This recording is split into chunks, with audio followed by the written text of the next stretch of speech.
I just wanted it over. I wanted to close that chapter and never look back. The really interesting part came about 6 months after the divorce was finalized. I was at a grocery store on a Sunday afternoon just picking up stuff for the week, filling my cart with the simple meals of a single guy. Chicken breasts, vegetables, rice, the basics. I was in the produce section examining avocados when I heard someone say my name. Nathan. I turned around and almost didn't recognize the woman standing there. Patricia, Megan's mother, looked like she'd aged a decade in 6 months. Her hair was grayer. Her face had new lines. She looked tired in a way that went bone deep. Patricia, I said. How are you? Can we talk for a minute? She asked quietly. I know I don't have any right to ask, but can we? We stood there in the produce section, surrounded by people picking out apples and arguing about whether the tomatoes were ripe enough. And Patricia told me something I'd never expected to hear. You were right, she said, about Garrett, about all of it. Richard and I, we knew something was wrong for years, decades, really. We just didn't want to see it. We raised him to believe he was special, that rules didn't apply to him the same way they applied to other people, that he deserved success just because of who he was. And we let that belief destroy him. We let it destroy everything. Why are you telling me this?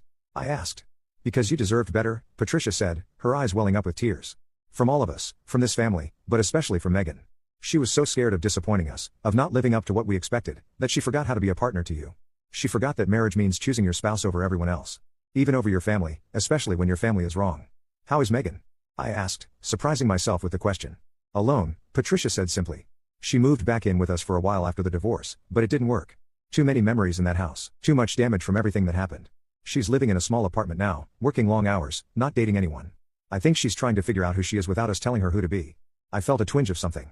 Not regret exactly, but sadness for what could have been if we'd both been different people. If she'd been willing to see me for who I really was instead of through her family's distorted lens. I hope she figures it out, I said. And I genuinely meant it. Nathan, Patricia said as I started to turn back to my shopping cart. I know it doesn't mean anything now. I know it's too late, but I'm sorry for what Garrett did to you all those years. For what we all did by allowing it, for never once standing up and telling him to stop. You deserved a family that stood by you. And we failed you. Every single one of us. I nodded and walked away. Garrett's trial started 2 months ago.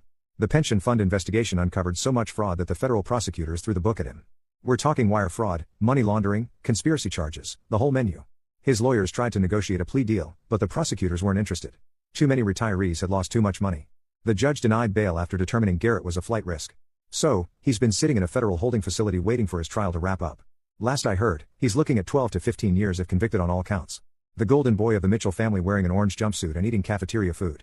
Turns out all that big talk about being a self-made man doesn't mean much when the feds start subpoenaing your shell company record. His father-in-law flipped on him almost immediately. Took a plea deal, 5 years in federal prison in exchange for testimony against Garrett.